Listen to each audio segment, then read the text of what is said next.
Hello, everybody, and welcome to the Talk of the Town podcast. If you have not already, make sure to hit that subscribe button as we're now on the road to 500 subscribers here on the YouTube channel. If you love sports content, sports talk, anything from sports betting to updated rankings every week, it's all right here on the Talk of the Town podcast. And here today, we have Why Not Wednesday. And if you're not familiar with Why Not Wednesday here on the YouTube channel, every Wednesday, I answer any questions you guys have for me here on the pod. If you want your questions answered here every Wednesday, make sure to hit at @talkofthetown_pod on Instagram, TikTok, or even right here in the YouTube comments if you'd like, and you'll get your questions answered here every Wednesday. So, yeah, let's get right into the first question here today. Raiders versus Giants on Sunday, and what should be the worst game of the year, and we agree there, is actually going to turn out to have a lot of meaning for the future of both teams potentially. Which team do you think needs the first overall pick more? I think we can all agree that this is one of the worst games of the year. There's no doubt about that. And I see it too as like a 4:00 game, so it actually is kind of like a little bit of a mini primetime game. It's only like 3 or 4 games at 4:00 or something like that. So if you're not a Raiders or a Giants fan, there's no reason to watch this game unless you kind of just do what I do. You know, you have a podcast, you're kind of obligated to watch a lot of these games, even though, I'll have it up on like the top left corner on the mini box. It will not be the main box. I don't even know who all plays at around like 4:00 on Sunday. I'll have to figure it out, but I guarantee you it cannot be worse than this game coming out. But you're right, though. I mean, this game, though, actually has a lot of meaning to it. Like, these two teams are terrible this year. Like, two of some of the 3 worst teams in the league. I'd say the Giants, the Raiders, and the Jets are the worst team in the NFL right now. The Titans kind of looking a little feisty over the last couple of weeks. I'd say I've been saying all year the Titans have been the worst team in the league, but they're kind of looking like they're finding a little bit of a groove, a little bit of something. Beat the Browns a few weeks ago. They've just been competitive in a lot of these games. So props to them. Cam Ward's actually starting to look pretty good. So, yeah, the Saints, I think they won like three out of the last 4 games or something like that. So, yeah, the Giants and the Raiders and the Jets are like 3 of the worst teams in the league.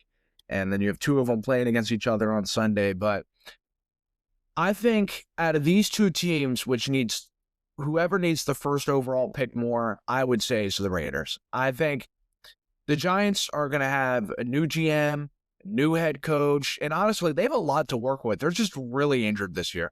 I mean, Malik Neighbors will come back. The Abdul Carter draft pick is kind of looking like that could be a bust, to be honest with you. I know we're not even through his first season yet, and there's a lot of potential with him, but in terms of his attitude and coming in and not really seeming like he's mature and not really having much impact at all on the field, a lot of red flags. I'd be a little concerned with that Abdul Carter pick, but I'll still throw him in there. I mean, they just drafted him, what was it, 4th overall this year, 2nd, 3rd, 4th overall. Really high pick regardless, but hopefully he can manage to turn it around. They still got Dexter Lawrence, Brian Burns. That is a pretty attractive destination to go to for free agents, especially if they go and get a really good head coach. Whether or not they go get Saleh, I don't think Mike Tomlin's going to be fired from Pittsburgh. I guess we'll see. If they're one and done again, I think they'll be chanting for Tomlin, and I guess we'll find out how that goes. But I could see him lining up for the New York Giants job as well. So, we'll see. But I think the Giants have a lot more to work with. And also, the thing is with New York is like, they don't even necessarily have to draft Fernando Mendoza. And even if they do get the number 1 overall pick, like, are they going to draft him? I think a lot of it is going to depend on how Mendoza, like, if Mendoza goes kind of crazy and goes on to win the national championship this year, and Jackson Dart's like last 2 or 3 games here, like if he goes and has an absolute shit game against the Raiders on Sunday, kind of like a game he had against Minnesota on Sunday last week, where he had like, oh my God, I think he had like 30-something yards passing, a pick. He has like 7 for 13. I don't even think he had a completion like 95% through the first half. I mean, it was looking really bad. It was strange. They weren't letting him throw the ball anyway, but then when he was, it just was kind of a disaster. So very weird to begin with, but I guess we'll see. These last 2 to 3 weeks in college football for Mendoza and Jackson Dart is going to kind of determine whether or not what the Giants do in terms of if they do get the first overall pick. But the Raiders, I think Pete Carroll's probably, or more than likely, is going to be one and done. I think they're going to can him after this season. Geno Smith they don't have any answer at quarterback. At least like what I mentioned with the Giants is like, they do have Jackson Dart, which he's shown some sort of potential there. And of course, he's extremely young. He's only a rookie. So it's like there is some sort of future there with him potentially. But with Geno Smith, he's regressed. He's in his mid-30s. There's nothing there to bank on with him. And they can move off of him pretty easily. I think they extended him for like 2 years. So they can bail ship on him pretty quickly after the season, which is, I think they're going to do that. And they have a lot of holes in their roster, and I think a lot more than the Giants do. They don't have a good receiving core. I mean, the only one they really have is Brock Bowers. They shipped off Jacoby Myers. Their offensive line is atrocious. I mean, they drafted Genty, so they do have a running back room.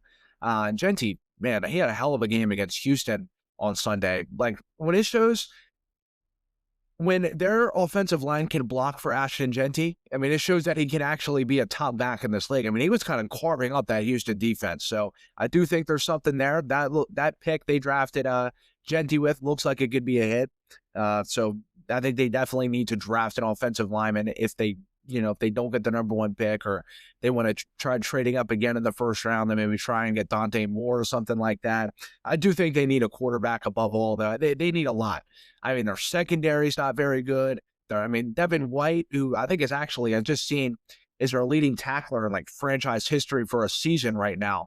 I think he broke the most tackles in a season in their franchise's history this year. And I always say stats like that are always like kind of inflated anyway, because I mean, how many times is their defense on the field this year? A majority of the game their offense is one of it. I think their offense is the worst in the NFL. Them and the Jets, their offenses are terrible. I mean, they just don't have anyone to throw to. Garrett Wilson's been out for weeks. Like I mentioned, the Raiders shipped off Jacoby Myers a couple months ago. So, you look at every level besides Max Crosby, there's really no one else on the Raiders defensive line. Their linebacking crew is okay. They don't really have any corners. They don't really have any like seriously good safety. So a lot of work there. I think the Raiders need the first overall pick more than anything. The Giants, again, they might stick with Dart. I don't know what they do. And if they don't, they're going to get a haul for Jackson Dart anyway. And then they'll draft Mendoza. And if it's vice versa, if they decide to keep Dart, they're going to get a haul for that first overall pick to draft Mendoza. So either way, the Giants are in pretty good shape. If they just win one more, if they win this game against Las Vegas and lose out, they're probably still going to have the second overall pick, so they'll be fine. I think the Giants are in a lot better of a spot than the Raiders are coming in here. So I think the Raiders need it more than anything. Is NBA officiating ruining the sport? I watch football and basketball. I'm a diehard fan of both, even though I'd say I'm more of an NBA guy. The NBA referees, to me, are blatantly worse than NFL referees. While they're both bad respectively, I think the NBA takes the crown for being the worst. Thoughts? I say for both sports, the officiating is kind of ruining both of it, to be honest with you. The NBA officiating has just been kind of shady. Honestly, they both have. You look at some of these calls, I mean, my God.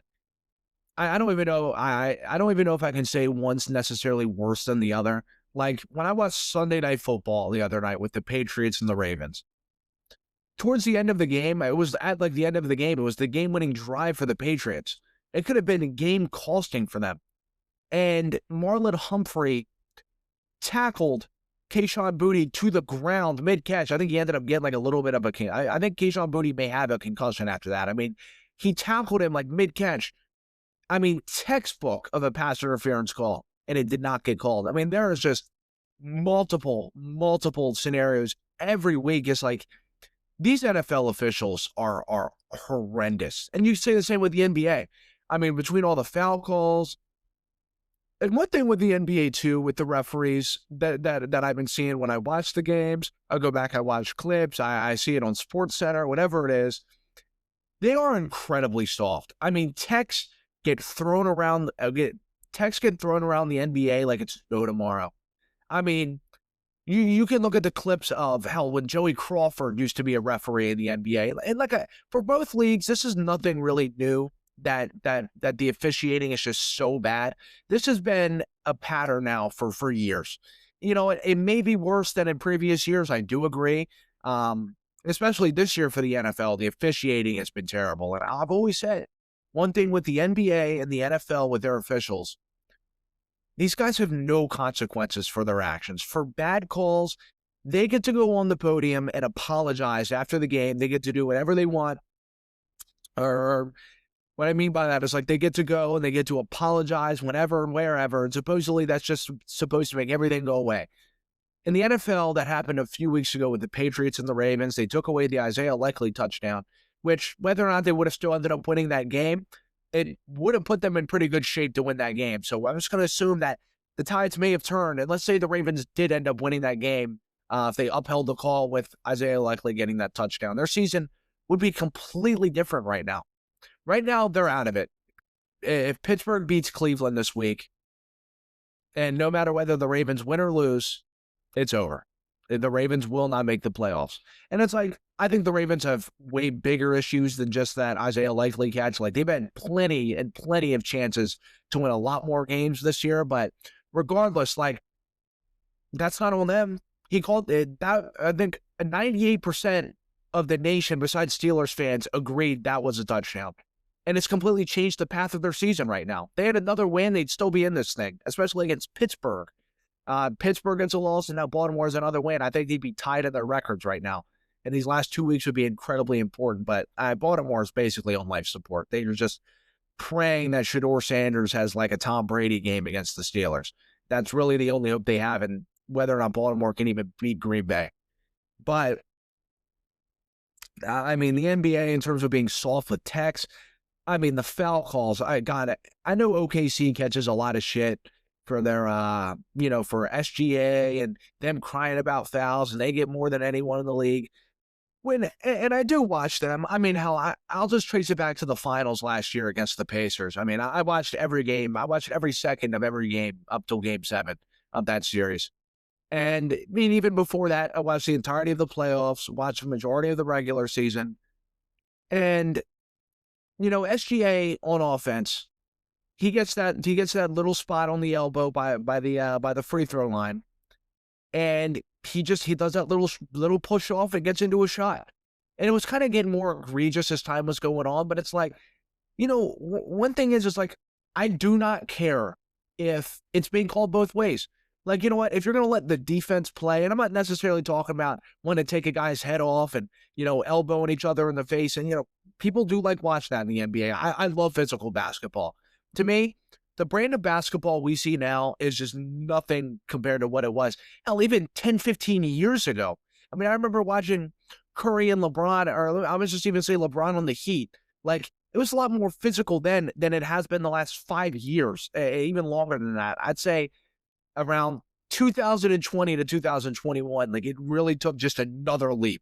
And you can even mark it back to a little earlier than that. I agree, but I even remember watching the Toronto and the Warriors series in the finals back in 2019. I was that was a pretty physical series, even though the Warriors were hurt. But Kawhi Leonard was playing bruising defense. You had Gasol. You had DeMarcus Cousins getting really physical. He was still playing for the Warriors at the time. Wasn't completely washed, but wasn't quite himself as what he was on the Pelicans or the Kings. But that was still a really physical series. Anymore I just watch, I can't watch it because it's so offensive sided, offensively sided. And that goes for both leagues. Receivers could go up, they can push guys to the ground. And yes, we do see offensive pass interference that's called every week, but it's defensive pass interference is so ticky-tacky. And it's the same goes with the NBA's, defensive fouls, guys drive, guys shoot jump shots. And it's dude, you flick a guy at his pinky, and it's just all of a sudden all the refs are coming together, blowing whistles, just a bunch of crazy shit. Everyone's just let him play. That's what it's for both leagues. They just do not let him play anymore. And I get they're trying to draw ratings. They want to see more scoring. They want to see this, but it's it kind of gets to a point to where it's like, well, what's the point of even playing defense? They're making it so blatant that they want it to be more offensive sided than defensive sided because, again, scoring draws more attention. But when you're having games just be completely just thrown off by flags, trying to get these guys in scoring position, it's brutal. And the same goes with the NBA. Is like when they're at the free throw line like 30, 40, 50 times a game, it's just like, Jesus, what am I watching? You look up and it's like some of these players have 40 points, 30, 40 points. Let's just say a player has 35 points. 20 of those points are all free throws. And I'm just like, are you shitting me? And these defensive guys, a lot of these, let's say Draymond Green, a lot of these players who have relied their careers on defense, Draymond can't play like how he used to back then. That's why, honestly, I know he's older, but Draymond has not been the same player over the last 5 or 6 years. And as I mentioned, the league has changed over the last 5 or 6 years in terms of their calling. It's gotten a lot softer because the NBA is trying to pivot to be more of an offensive league. They just are. They have been for like I mentioned, last 5, 6 years or so. And meanwhile, Draymond's been getting older. His play's also deteriorated because he's not been able to play like how he's used to been able to play. He gets thrown out of a lot of games, which, again, it's not necessarily based on his defensive performance. Like, Draymond's a bit of an asshole. I think we can all agree there. I seen him, God, he's looking like he's about to get canned from Golden State. He got in some big argument with Steve Kerr, and he's just kind of looking like he's going through like a bit of like a George Pickens, Antonio Brown kind of spell there. I think he's kind of working his way out of the NBA now, but, I do hear you. I hear you, but both of these leagues, I mean, I can't necessarily say one is worse than the other because you can go back, you can trace every game, and you can just, these calls, look, they're human. I give them the benefit of the doubt with certain calls. It's like, it was close, but I always say if you're calling it for both sides, defense and offense, I'd let them get away with it. But it's so blatant that a lot of these are just terrible, terrible calls. Like, it's like me or you could make them from the couch better than these guys who are professionals did. It just drives me nuts. I'd say they're both equally as bad. I do get what you're saying, especially when you're more of an NBA fan, which, you are. Of course, you're going to see it as, you watch it more, you're like, oh my God, these are just awful. But both leagues, respectively, just have terrible officiating. And these guys need to be held more accountable. I mean, they just are. I made a comparison a couple weeks ago that the NFL referees and how even NBA officials are like teachers almost. To where, like, it's impossible for these guys to be fired and have any sort of consequence. Like, you can have a really awful teacher that multiple parents complain about. They're sending emails to counselors, to the principal, to the county, like whatever it is, and nothing happens unless it is like a serious misconduct or whatever it is. They don't even get fired. They just move to a different district. I mean, that's kind of the same with NFL referees. It's like they just get moved around from crew to crew, even if it's bad calls. These guys never get fired, ever. I swear I watched the same referees. I've been watching the same referees for the last like 10, 15 years of my life, it feels like. Just no consequences for these guys' actions. They can just go up there and apologize for both leagues. They just need to be held more accountable. As a Vikings fan, I've seen your take on JJ McCarthy being comparable to Josh Rosen. I do see the similarities, but there's one thing about JJ. I just think there's more potential, and he's been playing a lot better throughout the last couple of weeks. Do you think we should give him another shot? Also, this is my first question for the pod. I hope it was good enough. I always say with your guys' questions, man, I don't care what they are. I just love answering them. There's no such thing as a bad question. I always say, ask away. I don't care what it is. Ask away, and I'll answer just about anything. There's no such thing as a bad question. I know I did have that JJ take on Josh Rosen, and someone commented in one of my comments on my TikToks about it. And I didn't quite look at the chart comparing their seasons to each other from, I think it was Rosen's 2018 season when he got drafted to JJ's year this year. And in terms of QB efficiency, they were literally in the exact same spot, like bottom tier, worse in the league. And they were literally pinpoint on the same spot in the graph. I was just like, wow. I didn't even like necessarily get into all that research. I did research some of their stats and compared it and looked at their mechanics. And I was just like, these guys throw the same. They look the same. A lot of errant throws, bad decisions. And they're just, I don't know, like they just they looked exactly the same. And then I looked at some of their stats. It's like, these guys are incredibly comparable. And this guy dug it out the bag with this graph. And I was like, wow, like that's actually pretty crazy how comparable these guys are in their career. But, the thing is with JJ and the Vikings, it's like, for one now, JJ's out this upcoming week. He's had like 4 different injuries this year and has missed a considerable amount of time. And then when he's came in and played, and as you mentioned, he's played better these last few weeks. He played against the Commanders, who their secondary statistically the worst in NFL history, or one of the worst. I mean, they're awful. They missed Marshawn Lattimore. He's been out for the year. I mean, their secondary is atrocious. And Jay Daniels ended up getting hurt that game, which I'm not taking anything away from McCarthy. You still have to be good to tear up an NFL defense regardless. But, coming to that Giants game last week too, he had a pick 6 taken away because Abdul Carter was lined off sides. Talked about Carter earlier, kind of being a bit of a big letdown so far this year. But, do you remember one thing about Carter too? I know it's a little bit off topic, but do you remember he wanted he wanted Lawrence Taylor to unretire his jersey so he could wear it? Could you imagine if he did do that? Like the disrespect Abdul Carter would be putting on Lawrence Taylor's jersey right now would be immense. but anyway, I do see that you're trying to look at the positive, and I understand. And he has played better the last few weeks, but in terms of, even though he has not played well, and they've been through Brosmer, they've been through Wentz, they've been through JJ McCarthy and his injuries, they're still almost at like 500. I think they're like, what are they, 7-8 or something like that? I mean, this team, I've said all year, the Vikings are a QB away from being a Super Bowl contender. Could you imagine they had Sam Darnold again this year? With what Darnold's doing with Seattle and how the NFC's not open by any stretch. It's extremely competitive.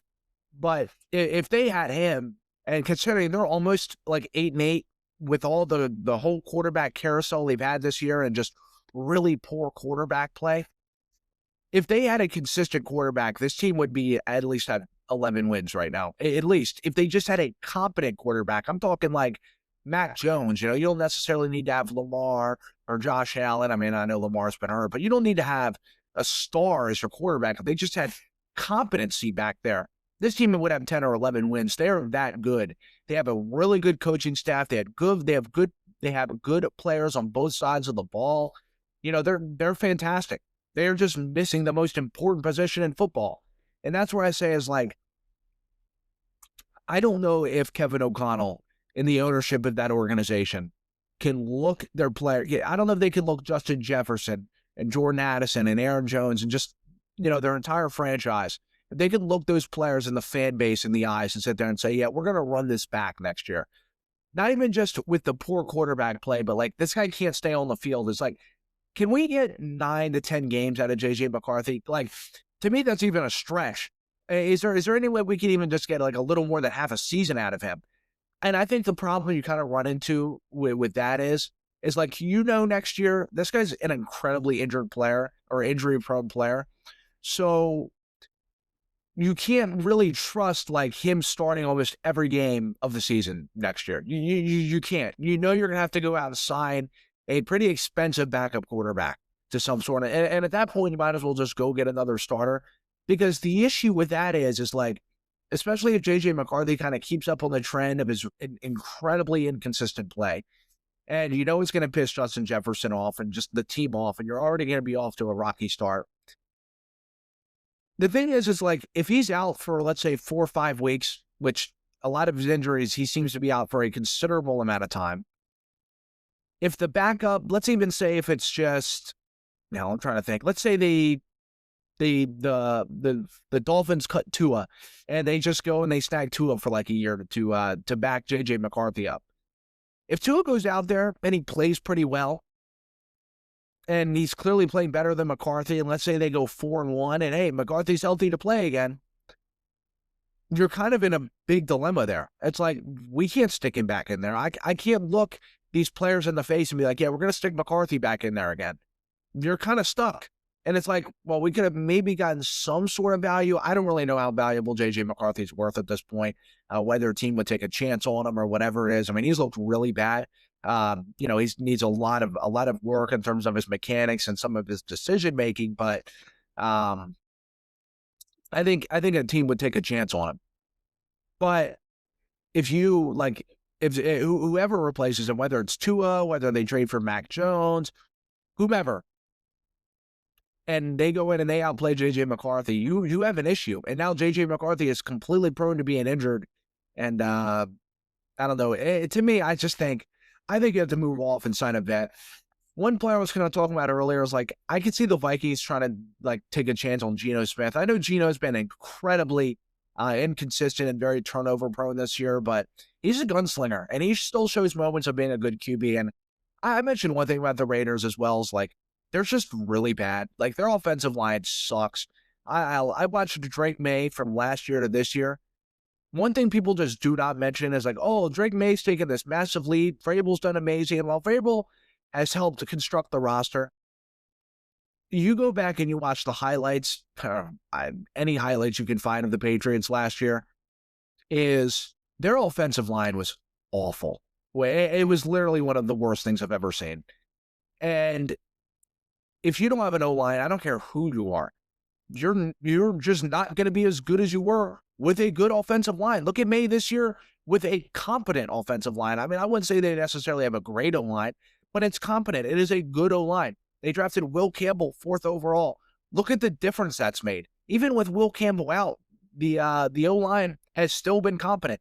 Morgan Moses was a good signing. They went and got Garrett Bradbury. Like, they're not out there necessarily rocking Penei Sewell and that 2024 offensive line the Lions had last year, where it was like a brick wall trying to get past those guys.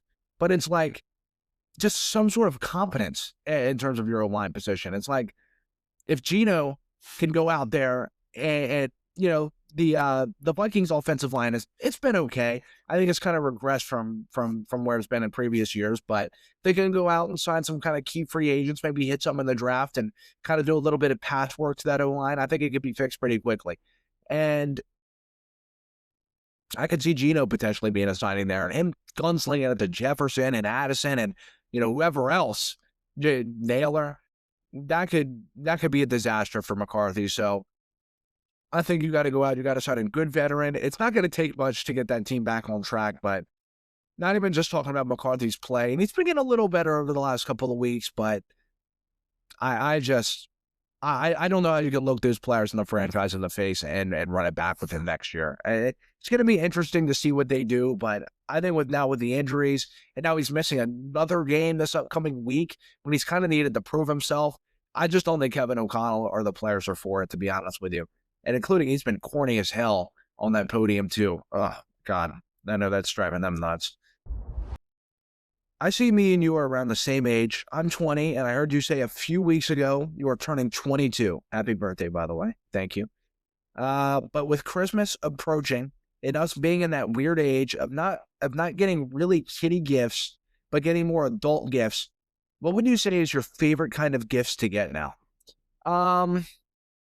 You're right. We are in that weird age of like, we don't necessarily want the same gifts from what we had when we were 15 years old, like 8th, 9th grade. But I also don't really want like socks and sweaters. Like, I don't know. I'm not really ready to get like what like 40, 50-year-old dads get. Like, I'm not really ready for that yet. But, one thing I was asking for is like more podcast equipment. A mic stand, so I don't necessarily, like, I'm going to show y'all, like, I hold my mic. I don't really want to hold my mic anymore. I want a mic stand to put up here. It would look really good on the camera. I also feel like, too, with that is, like, it would make me a lot more of, like, an efficient talker. I'd be able to kind of get up here and use my hands a little bit. I'd feel more comfortable if I had a mic stand. I mean, I feel plenty comfortable now, but, I asked for a lot of podcasting equipment. One of the things that I don't know if it's going to happen, but we have this really big tree in our backyard. My parents were kind of floating around the idea of like, we could maybe potentially get the tree down, maybe build kind of like a little bit of a studio back there.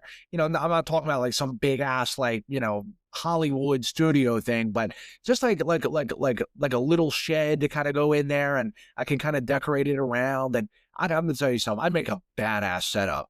Like, that's kind of one of the things I've really wanted. I haven't asked for any of this stuff, but besides like some podcasting equipment. But man, if I could change them in my bed's back here, the closet doors behind me, I'd love to be able to. I have a lot of sports memorabilia. Like, I have a picture when I went to Boston last year to meet Rob Gronkowski, and I have a picture right here. I have some really good ass sports memorabilia. I was at a Jimmy's Seafood. I live in Maryland, and there was an auction. We were meeting Justin Tucker. God, how it's kind of crazy, because when that happened, it's like two weeks later, Justin Tucker had all those like sexual allegations and shit. I'm like, wow, this picture is going to age really badly. And I remember him saying he was filming some like Rofo commercial, and it had to do with like Marvel, and he was out there in like a Marvel commercial too. I was like, damn, dude, that's pretty badass for a kicker to be doing all that. And mind you, I have not seen those commercials. I haven't seen a Royal Farms commercial. I ain't seen any of that shit. I know they done canned his ass so long ago after all that. And I was like, yeah, this picture with me and Justin Tucker and me and my girlfriend have a picture with him. Mind you, I took that before any of this stuff came out, by the way, because he hasn't done any meet and greets, none of that. So I was like, wow, that is terrible timing to be meeting Justin Tucker, and all of a sudden 2 weeks later, all this crazy stuff is coming out. But and during that Justin Tucker meet and greet, I got like this really cool Shaq signed photo. It's above my bed. He's holding the 2 trophies. Dude, I paid like $450, $500. I was door dashing at the time. So I was like, dude, I don't really give a shit, bro. I want this picture. I got it above my bed, and I would love to be able to have something like that. In due time. I'm not asking for any of that. I don't feel comfortable like asking for stuff like that. I feel like that's a lot. I don't really like feeling like spoiled, or like, I don't know. To me, kind of, I don't know how to explain it, but I just don't like that feeling. I just kind of like it simple, and stuff like that. If I do get surprised with it, I'm more than grateful to have stuff like that. But I don't ever ask for stuff like that. But I guess in terms of now, man, really, I guess like certain clothes I ask for. What's kind of funny is, like, I was talking to my friend yesterday about this, about like certain Christmas gifts. I was like, honestly, anymore, if people just wanted to hand me like 20, 40, $20 bills, or like a $20 bill, whatever it is, I just take cash, to be honest with you. I don't mind that at all. Hell, I can kind of get whatever I wanted to, or whatever I needed, whatever it is. If people's trying to give me cash for Christmas, whether it was $10, $20, whatever it is, man, I'm more than grateful. I could just deal with that anymore, to be honest with you. But I agree. We are in that weird age of like, gifts are not necessarily the same. Like, I don't want gifts from when I was 10 years old, or like even when I was 15 or 16 years old. I don't want any gifts like that. But I also, like I mentioned, I don't want gifts that 40 and 50-year-old dads are getting either. I'm not ready for, John Deere shirts and stuff like that yet. I don't know. But, or Christmas socks. And that'd be like the main gift. I'm not ready for that. But I guess it really just kind of depends on what I need. Like I mentioned, I think some of my favorite gifts were to be, I asked for some different podcasting equipment. I guess stuff that's really just more intended for daily life and kind of helping with my career. I mentioned I'm working to be a stockbroker as well. I'd love this to take off and me do this for the rest of my life. You guys have no idea. This is why I'm doing this at 21 years old, or 22 years old, because, how well I don't have much going on. I'm on semester break right now for college as well. I'm juggling a bunch of things. I can manage to do this as well, and I'm not having a house payment. I'm not having none of that. I can just do it and have a couple other things to fumble. But I'd just say my favorite kind of gifts is stuff I can use in daily life, and just that has meaning to it. It just depends. Hey Matt, do you think we'll ever see guards in the league like Stockton or CP3 again? I feel like short passing guards who rack up a ton of assists are starting to get outdated in today's NBA. What are your thoughts? Oh, guys like John Stockton. Wait, hold on. Did you? Yeah, you did mention Stockton. Yeah, guys like Stockton. That era's over. And I don't think Stockton's assist record will ever be broken ever. I think we could look up 50 years from now and that record will still be standing. We're going to have more guards like Luka Doncic, who, I mean, I think he averages damn near like 10 assists a night still, but he's also averaging like 35 points a game. I mean, if he really wanted to, he could average more assists, but it's a scoring league. James Harden, you're going to have a lot more players like Harden. Trae Young is the assist leader, but he shoots a lot of threes and scores a lot of points a night as well.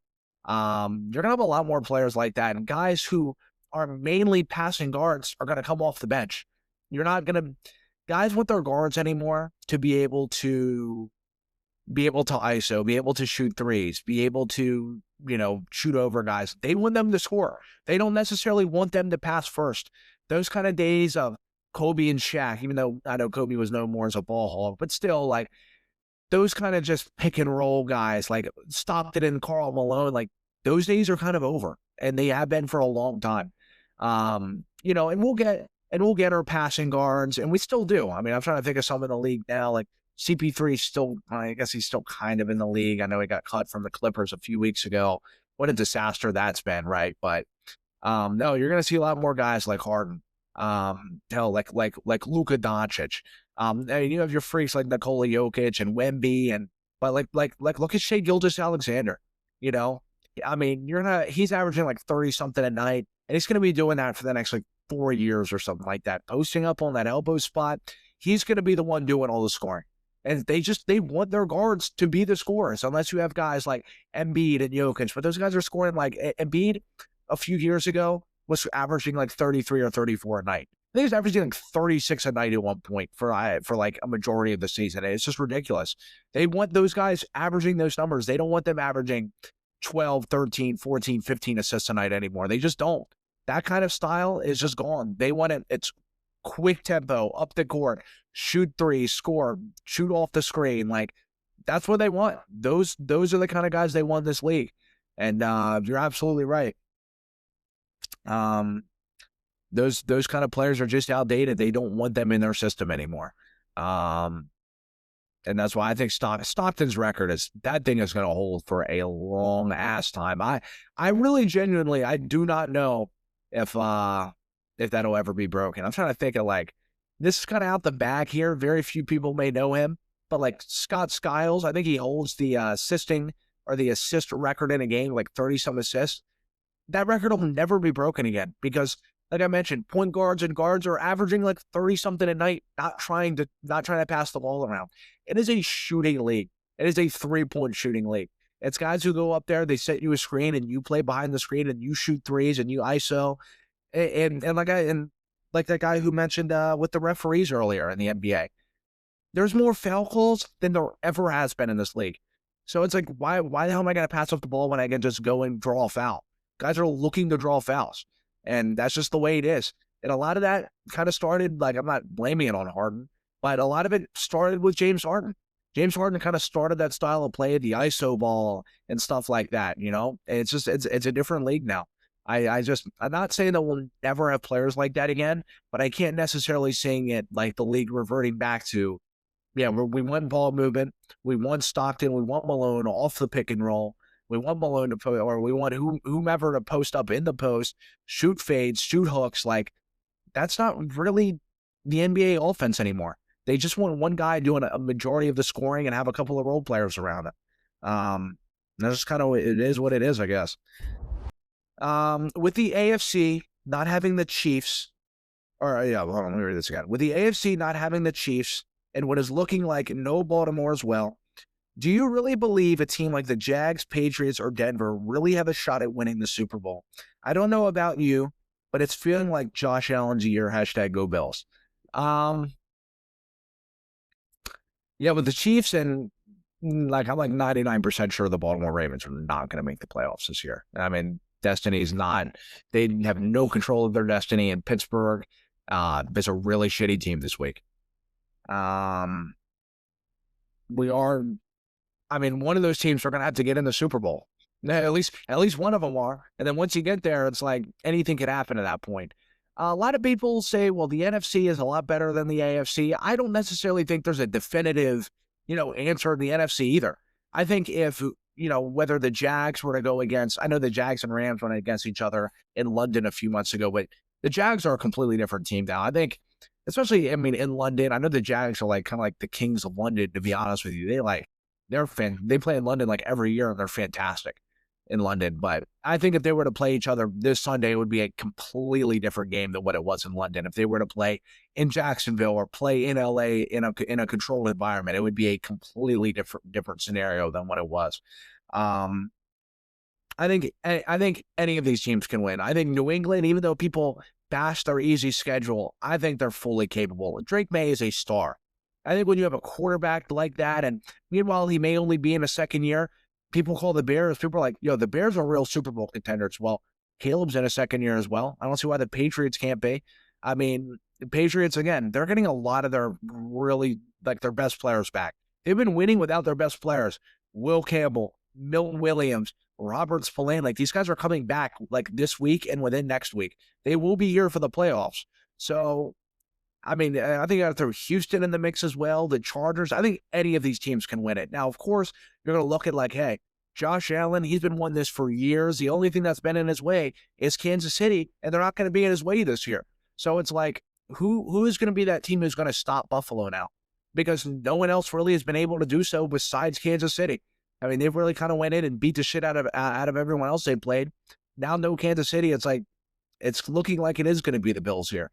But kind of what's been an issue with the Bills and the entirety of the Josh Allen era is even though they beat Cleveland last week, they have a lot of just these games that are just duds.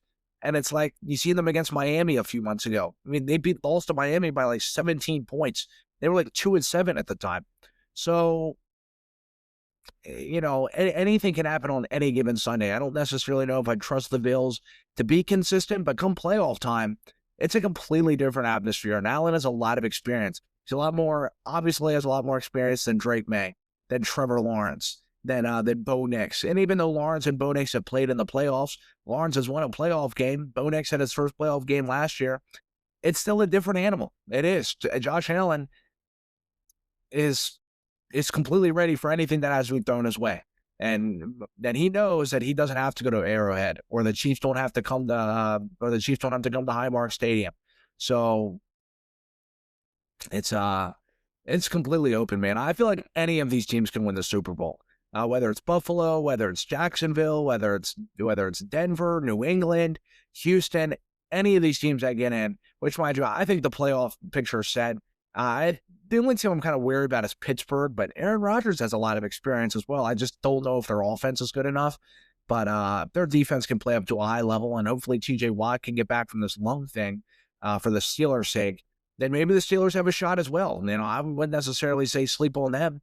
I mean, hell, even though they haven't won a playoff game in almost a decade, Mike Tomlin, Aaron Rodgers, an extremely experienced quarterback who we know is probably a top 5 QB at his peak ever. He's still out there slinging it. And he's used to playing in cold weather. It's not like he went from playing in LA or Miami all these years and came to Pittsburgh, and now he's got to play in 10-degree weather. He played in Green Bay his whole life. So he's used to this. This ain't nothing new. He's older, and these hits are going to feel a lot worse than what they did when he was 28. But regardless, man, I think any of these teams can go on to win it, to win it and get there at least.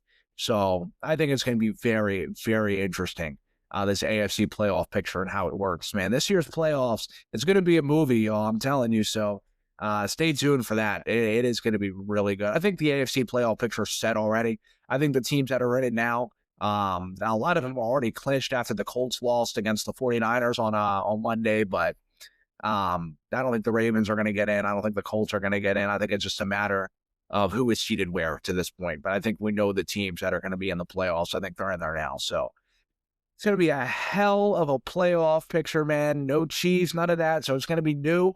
In terms of the NFC side, maybe 49ers, maybe the Eagles get back. I guess we'll see. Maybe the Rams get back, but we'll see, man. It's going to be a great January, great February as well. So that's it today, man. Appreciate you all with these questions. If you want your questions answered here, again, any question at all, I'll answer it here. Besides, unless the question is just you blatantly know I won't answer it. But yeah, man, that's it. Appreciate you all for watching. And as always, y'all take it easy.